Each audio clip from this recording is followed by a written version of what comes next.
Hello, Empowered Warriors. Welcome to episode, well, I don't know what episode it's going to be, actually.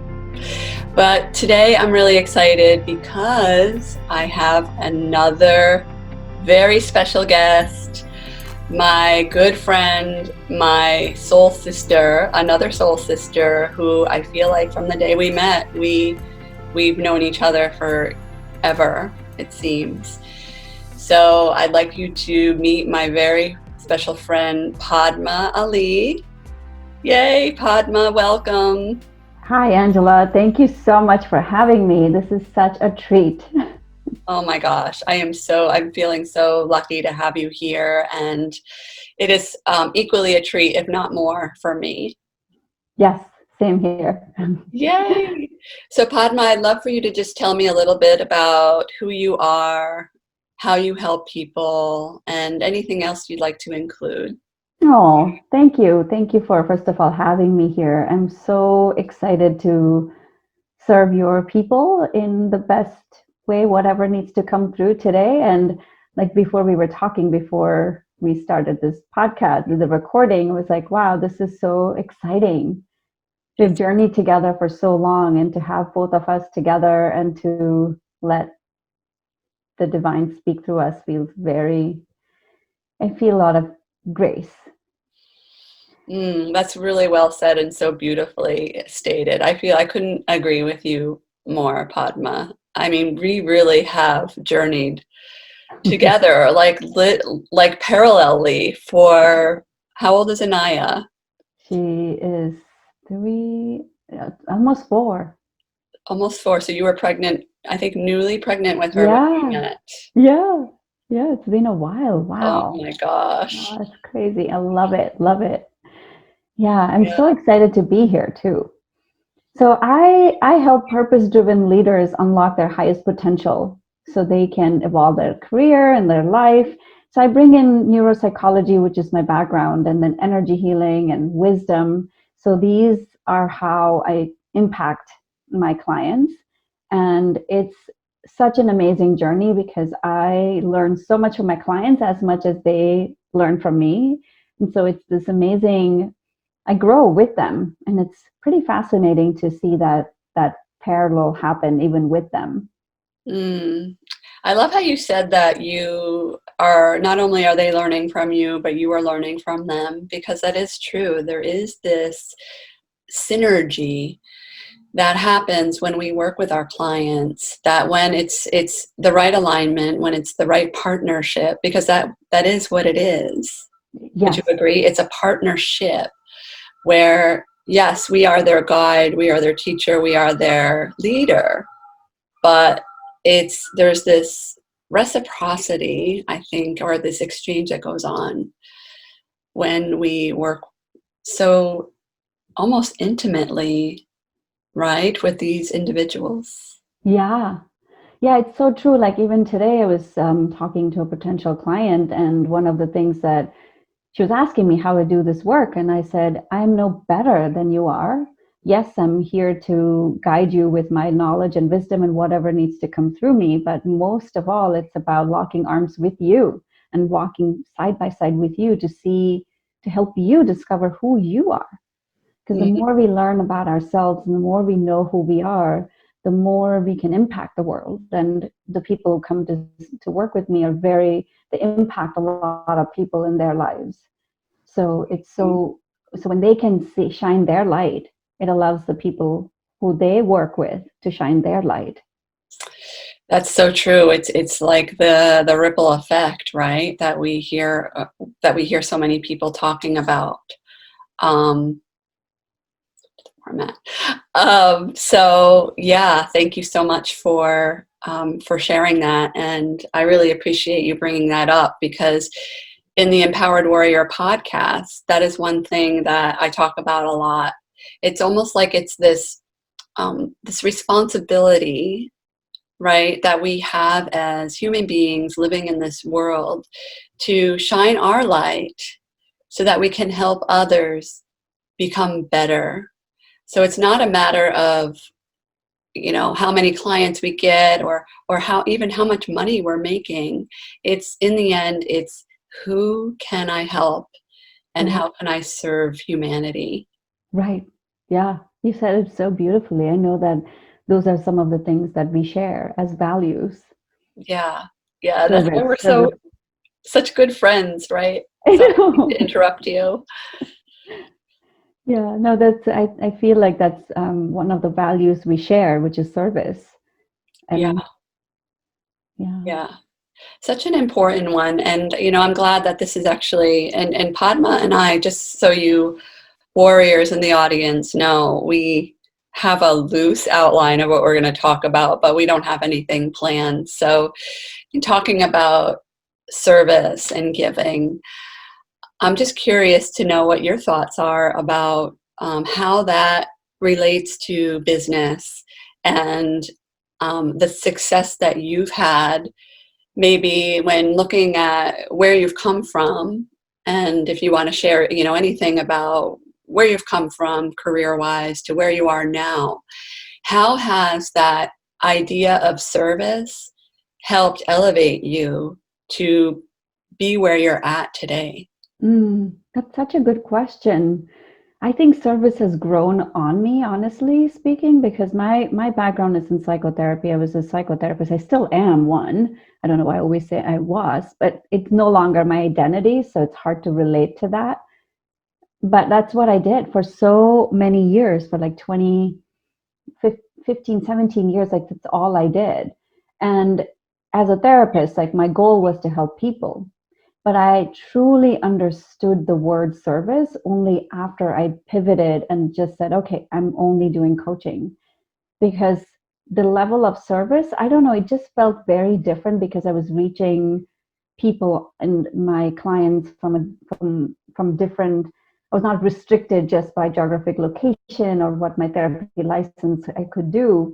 So, but the true nature of service really came through after I embraced my gifts.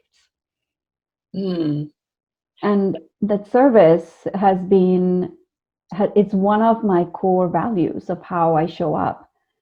And like you said, you beautifully named it. It's not about money you make. It's not about how many clients you have. It's got nothing to do with that. It's about just showing up and being available 100% for that one person. That's it.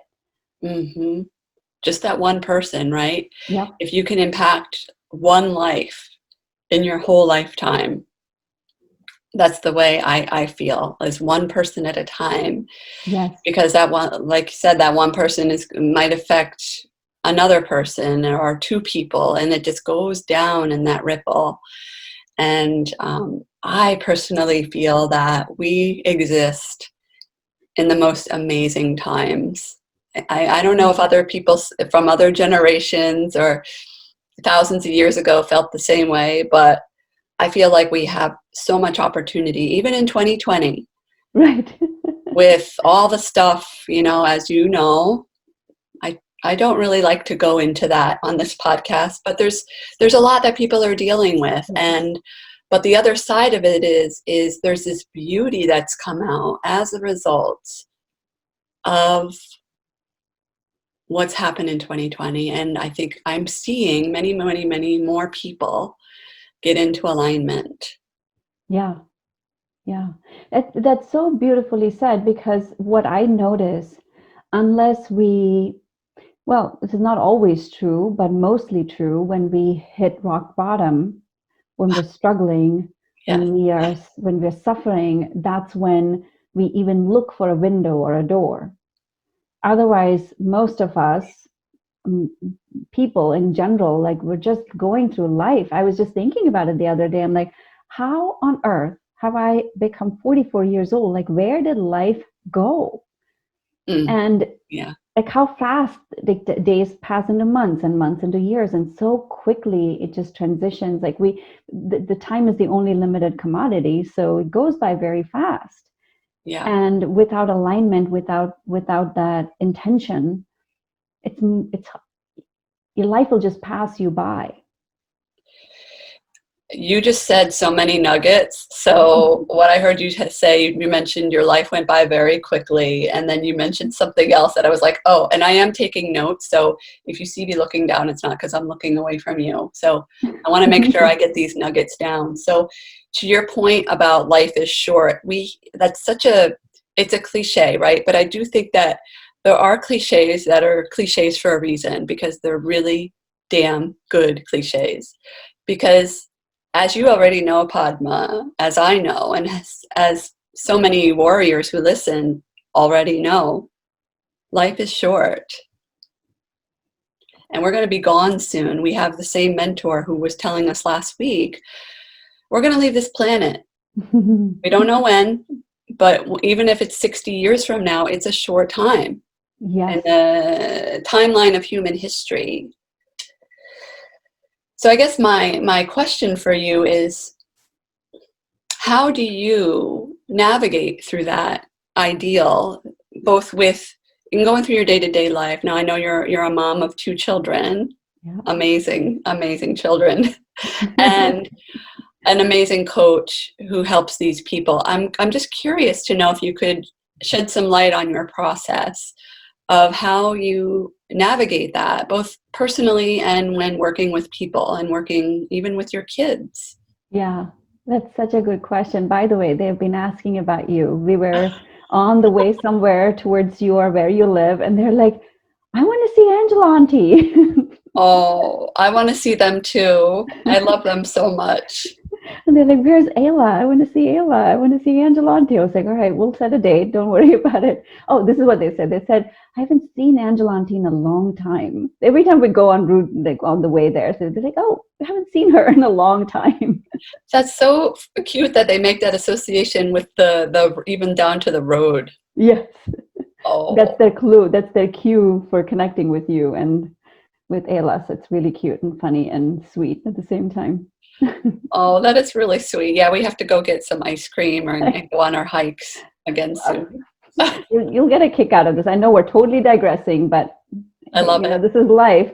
We were passing by that same ice cream shop, and they were like telling Assad, like, this is where we eat ice cream with Angela Auntie and with Ayla. I was like, oh my God, like you guys, like, how do you know direction and places? How do you make? They're so bright, right? I mean, like, that's the most amazing part. Like children just know, but that's how we all come, right? This is our template, and Yeah, how quickly we forget yeah. as we grow older, like how that innocence is lost and how we stop looking at life with wonderment and we stop looking at ice cream shops and going, yes, ice cream, right? Best thing Celebrating ever. every minute. It's really amazing. So Yeah. your question about like how do I live day to day, every minute, like personally, so let me start with just how I live. It's a commitment, and I have to make that commitment with integrity. And I'm just going to show you. I have a sticky note. I have sticky notes all over my house and pretty much specifically on my laptop, where I write down how I want to show up every single day. And it's a matter of choice. It's like Mhm. choosing every minute how I want to show up, how I want to be, how I want to live. And it is it's really, it comes down to minute by minute by minute and making that pivot tiny amounts. Mhm. And like I say to my clients, like, I am no different than you are, maybe a few steps ahead on this path, but it all comes down to the same thing about what choice do I want to make in this moment. Mhm. I lose it at times, and I come back to center. I go off the track, and then I come back on track. And that's something I work with my clients with. It's not really about like, oh, I failed today by making this choice. It's about how quickly can I get back on the horse. It's Mhm. never a failure. There are Yeah. no failures in life. There are no mistakes. It's only course corrections. And so you just course correct and get back on track. I love that so much, because that's true, right? I've actually heard, I don't remember who the inspirational teachers were. Maybe it's Sarah Blakely from Spanx, but I feel like this is kind of a thing with really highly successful entrepreneurs, people in the world. They get together, they sit around the table with their kids, and they say, how did you fail today? Mhm. How did you fail today? And they talk about it with their children, and they celebrate those failures because, like you said, it's not failure, it's course correction. And in those course corrections, we have this opportunity for amazing lessons to elevate into next level. Because let's face it, if it was easy, everybody would be doing it and life would be boring, Right. right? Yeah. Why Yeah. are we here? Why are we here? Yeah, and what's really interesting to me is also watching my children and how much how quickly we form beliefs. I see that, and I think I'm a pretty conscious, I'm raising my kids very consciously, but I see already how beliefs are formed, what stories they're carrying, and talking about failure. He loves doing Khan Academy. It's his favorite pastime. Of course it Oh is. my Like, gosh. loves Khan Academy. But anytime he hits a question that he doesn't know the answer for, he won't he will ask for the right answer because he wants to get that right answer. He won't make a mistake. Like he's only like not even 7, but he's already like how the world trains you, right? The indoctrination, like you can't fail, like you can't make a mistake. Yeah. And I'm like, I am not giving you the answer. You figure it out. And if you don't know, it's okay to get whatever, however they rank that the answers. Yeah. But it's so interesting. Like, so these are what I've been sitting with, and I've shared this with you offline, like how stories, like what stories we live our life from. Yeah. So if he continues to be like, I can't make a mistake, what will his life look like?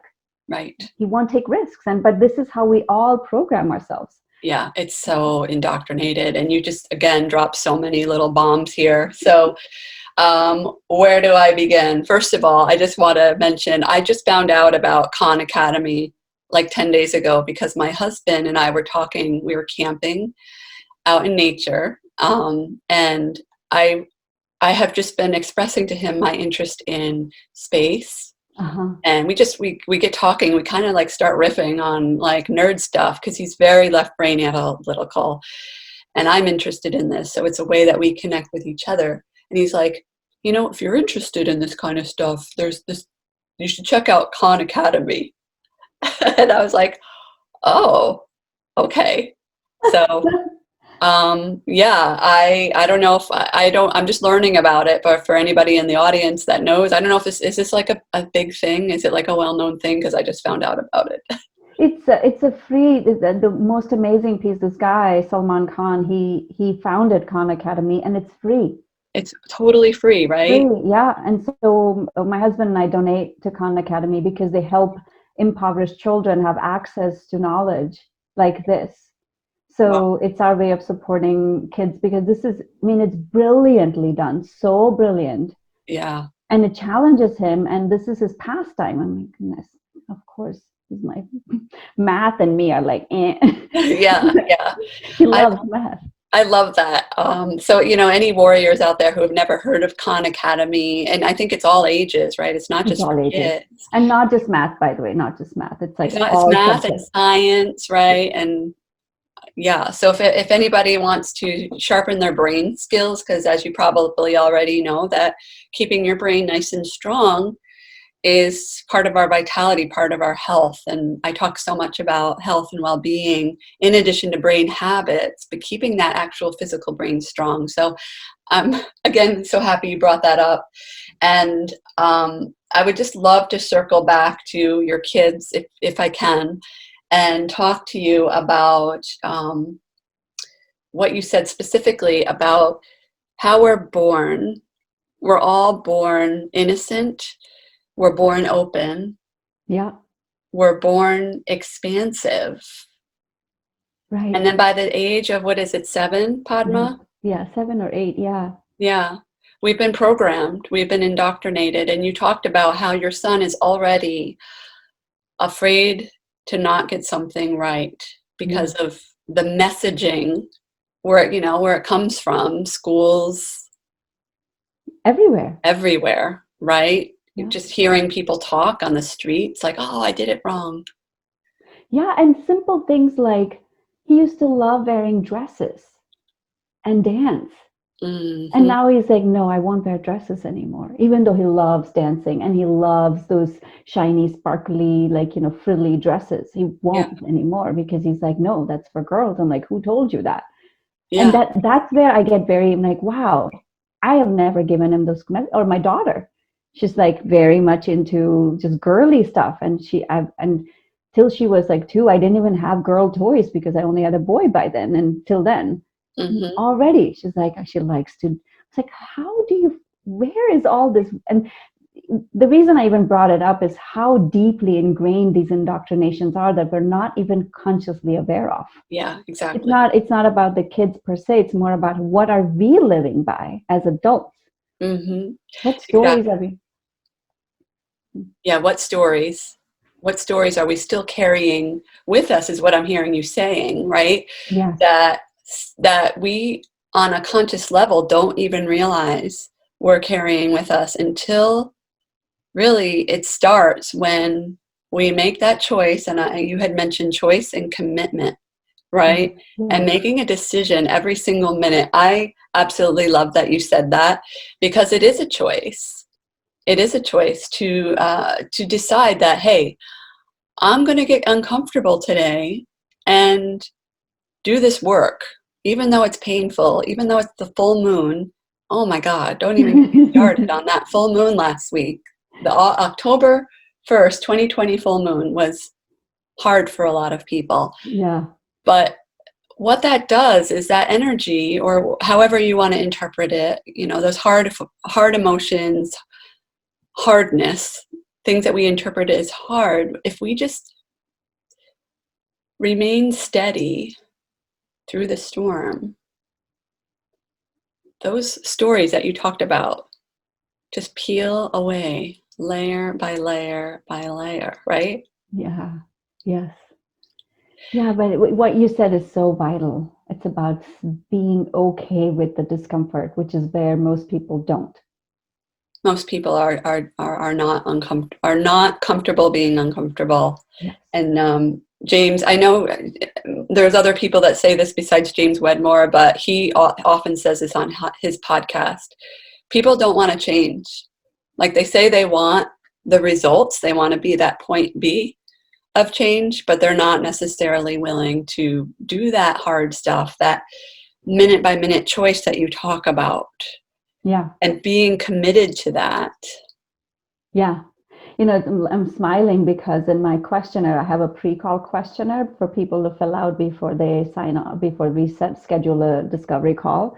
And in that, I have a question about how committed are you to transformation? And you will be surprised at how many people write, like, 8 or 9. And then they also write this sentence right after that saying, I am scared of change. I don't know how much I'm going to be slow with the changes. Like, they've already predetermined that they're going to be slow with change, or like they can't, I don't know how comfortable I am with change. I was like, wow, okay, that says immediately, I'm like, okay, but this is human brain. It's not about anybody in particular, but it's about how the human brain works. Hmm. And I'm just curious, from your area of expertise in psychology, do you have any insight as to what causes that? What causes people to be so just hardcore? For those that are more, they want to know the steps and the analytical aspect. Why is that, do you think?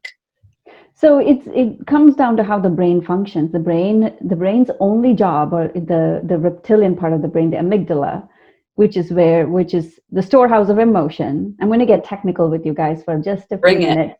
minutes. Bring it. That the only job of that part of your brain is to keep you safe and survive. Hmm. And the brain is still so programmed to be like, is this going to see? And we've forgotten that we don't live in places, like whoever's listening to the podcast, mostly they're in the first world countries. So you're not exposed to that kind of danger, but the brain is still programmed to think you're in danger. So anyone rejects you or says, oh, I'm going to something, it's not familiar, it goes into firing those neurons, which say, all right, ready for those emotions, come on, let's get those emotions out, let's get the same pattern of behavior out. Hmm.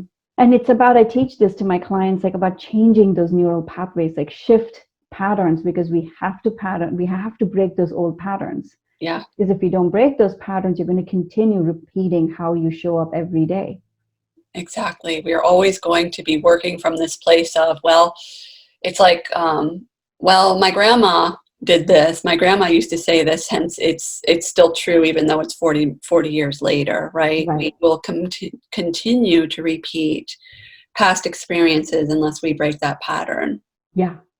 Yeah. And it's so deep. That's the hardest piece for most people. It's like, and in not giving up, because despite having done this work for so many years on myself and working, like I fall back. I'm like, Mhm. where does this story come from? Where did this, Yeah. why am I, and I shared this like recently on Instagram where I got annoyed with my kids and they called me on it. Like, oh my God, like how, I think I saw that, right? Your son was like, Mama.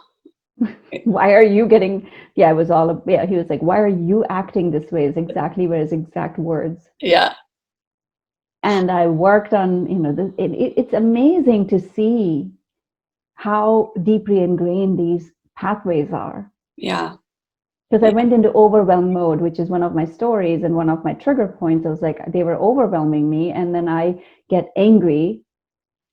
And that's the pattern, like yeah, overwhelm, anger.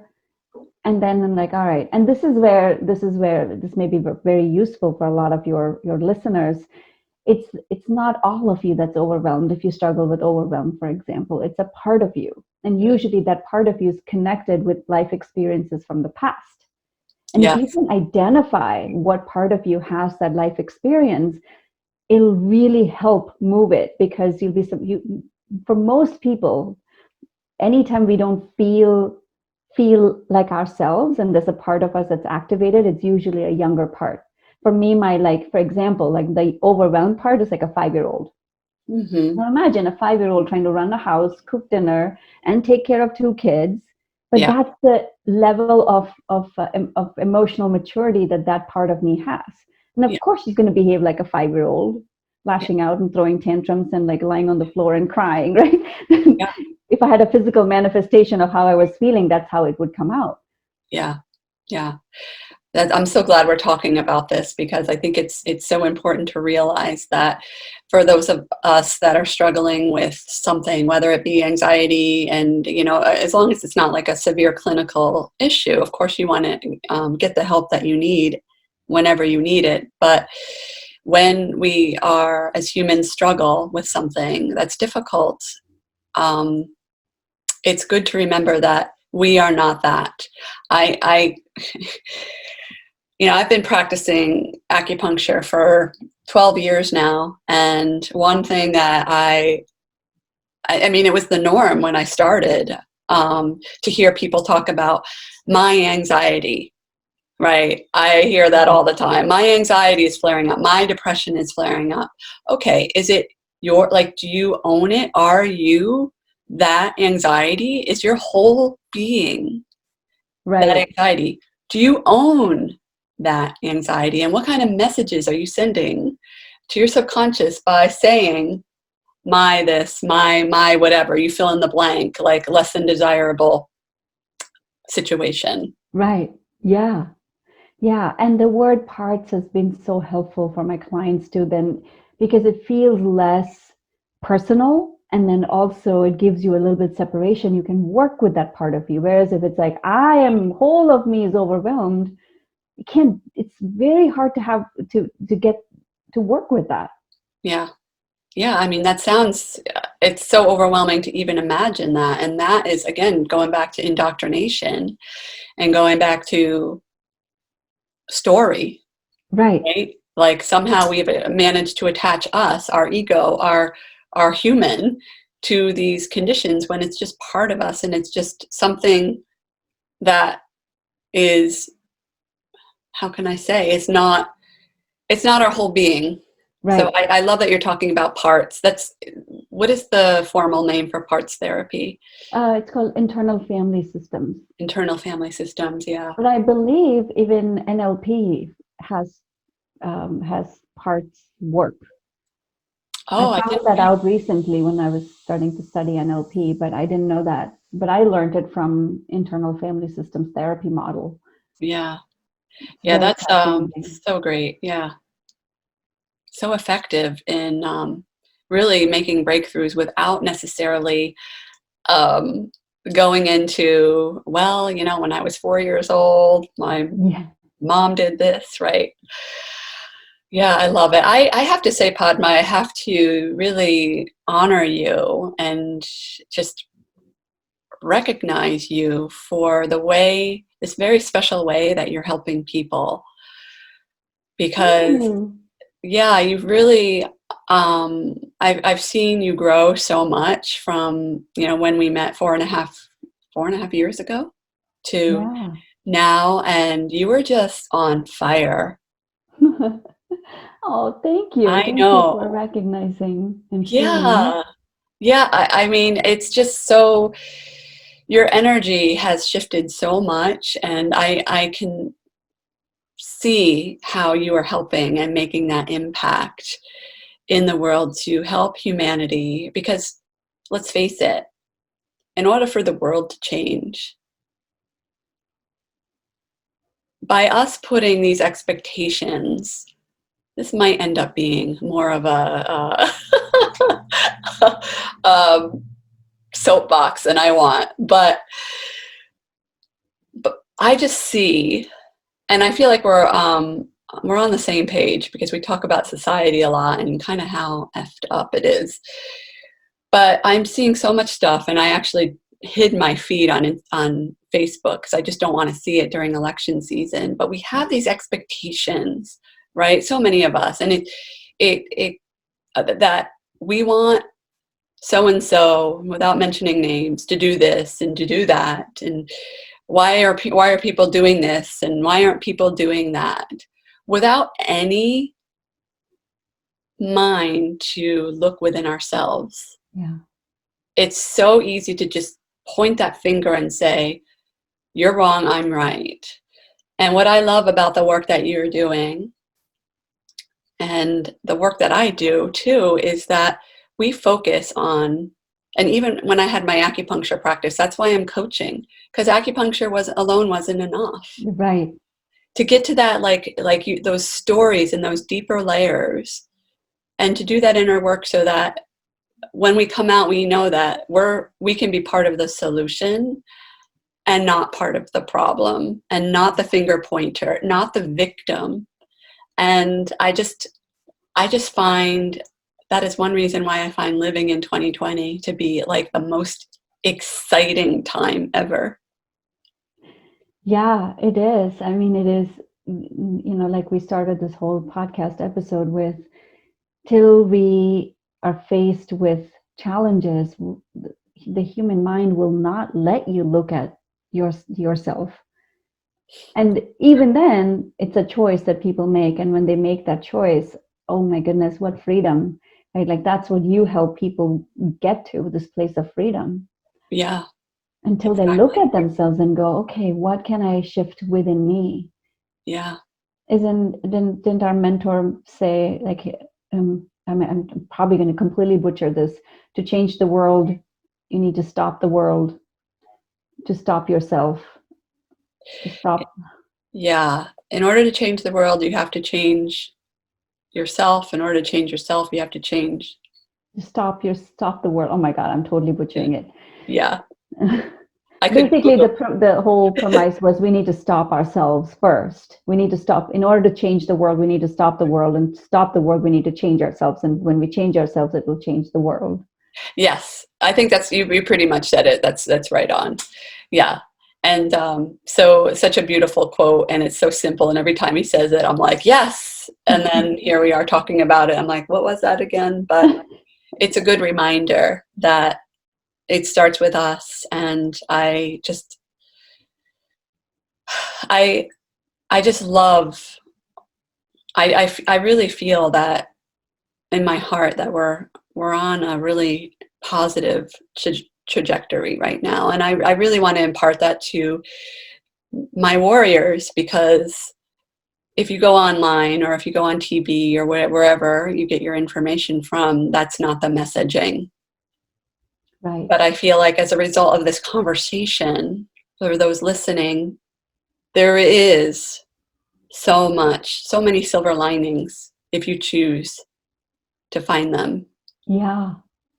Yeah. If you choose, that's the key. And life is choice. Life is choice. Sometimes I even look at it from a place of, wow, it's divine grace to even know that you have a choice. And then it's even more grace to know, like, oh, I can make that choice. Mm-hmm. Like, unless, like, allowing is the word that always comes through. It's like allowing that to happen, because we all have access to that. Every And we single one want of that. us. Every single one of us. And I mean, I know there might be people listening who say, but I have 10 kids, and but I live in housing, and or whatever your circumstances are. But there's always the ability to choose. And I'm immediately thinking of the book Man's Search for Meaning by Viktor Frankl, right? Like, Yeah. talk about the power of the mind. It's such an old book at this point. Right. Yeah. I mean, if he didn't get bogged down by his circumstances, which was life or death, Dire. right? Yeah. Yeah. How Yeah. can we even say anything about it? He still made a choice at that point. Yeah. And just the fact, I just want to add one last thought to this, because you were talking about choice, and choice is, you mentioned minute by minute. And I want to impart to my warriors that if you mess up, you can choose again. So there Mm-hmm. might be days where, I mean, there are days where I am choosing again, like, I don't know, like it's my job.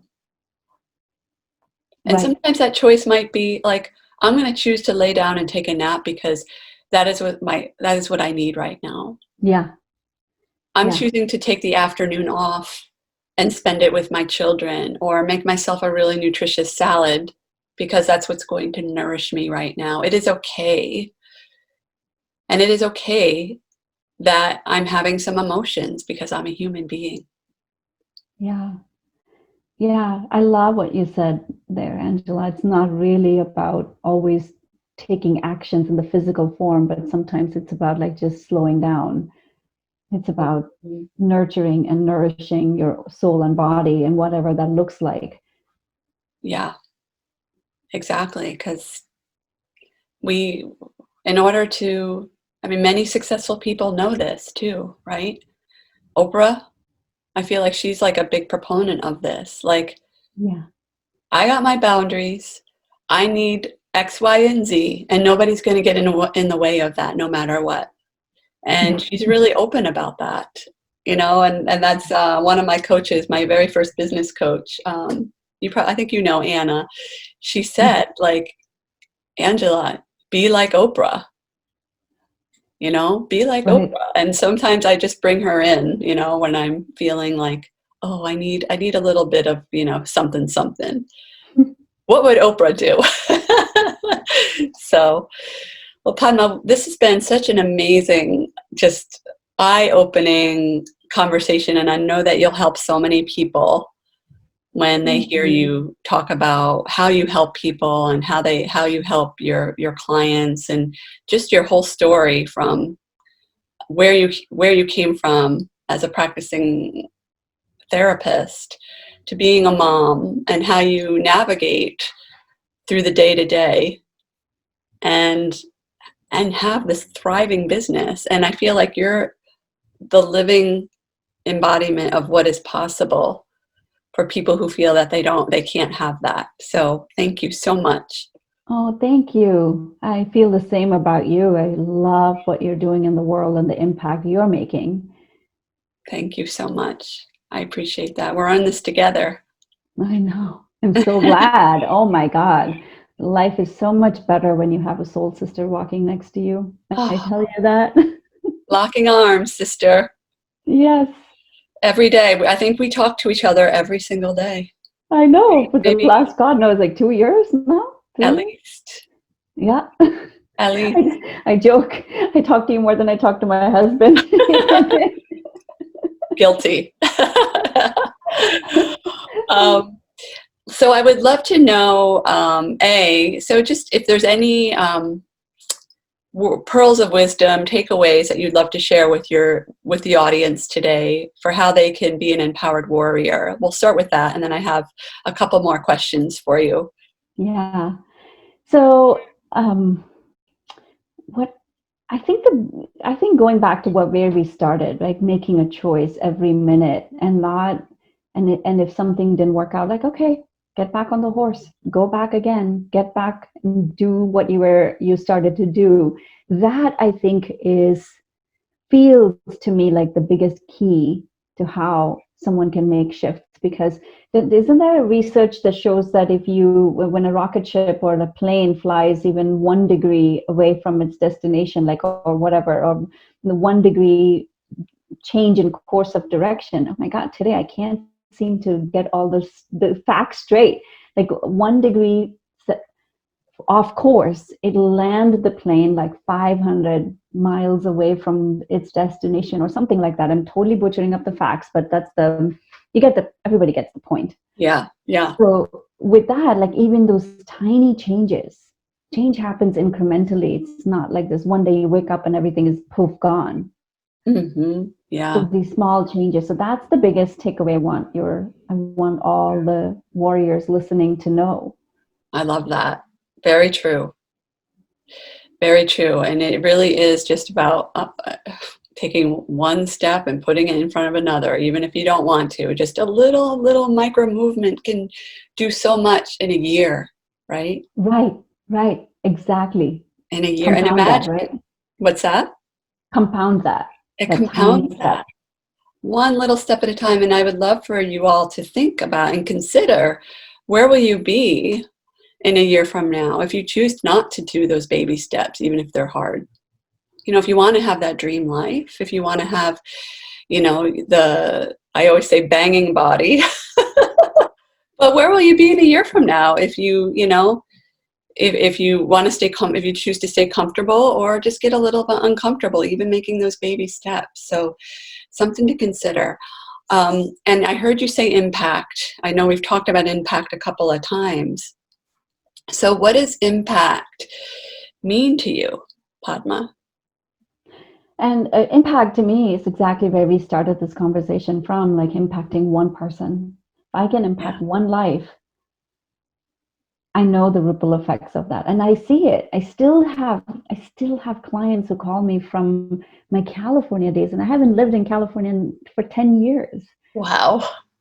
And I don't know, right? This is where I think your warriors would really benefit to know from. We don't know the impact we're having when you help that one person. What that does to their life, we don't know.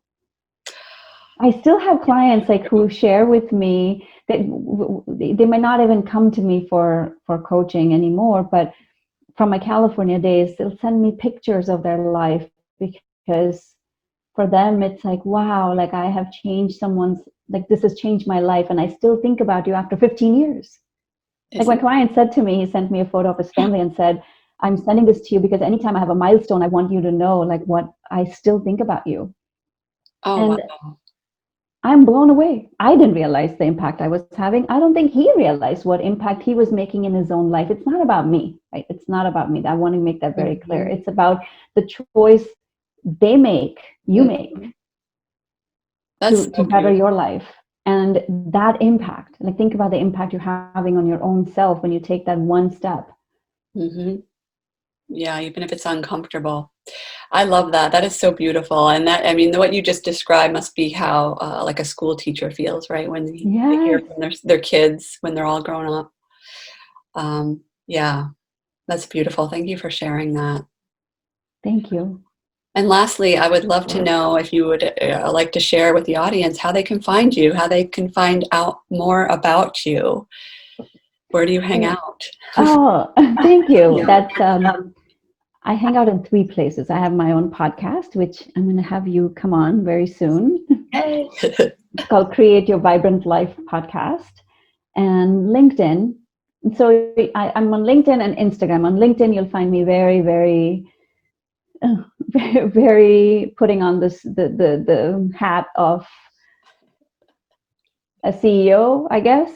But in Instagram, you'll see more of my life, like how I hang out with my kids. You'll see a lot of the failures and the wins and just the real, not that I'm not real in LinkedIn, but it's a little bit more professional. Okay, that's the word I was looking for. More professional on Yeah. LinkedIn, and on Instagram, same Padma Ali. You can find me anywhere. Okay. LinkedIn, So Instagram, and podcast. Padma Ali, Padma Ali. Thank you so much, Padma. This has just been an honor and a privilege and a huge blessing to have you here, to have you on this podcast, and to have you as a friend. Oh, thank you, Angela. The feeling is mutual. Thank you so much. If any of you are not watching the video of this podcast, you would know, you might even be able to tell in the voice of Padma. She's just this amazing, sweet, heart energy human being that I love so much. So thank you, Padma. Thank you, Angela. Oh, I love you. Thank you. Thank you. All right, warriors. So that concludes this episode. Thank you so much for listening. And again, if you have any questions or if you want to find Padma, look for her on Instagram or LinkedIn or her podcast, Create Your Vibrant Life. And until next time, have a good day, night, morning, wherever it is in your area of the world. Take care.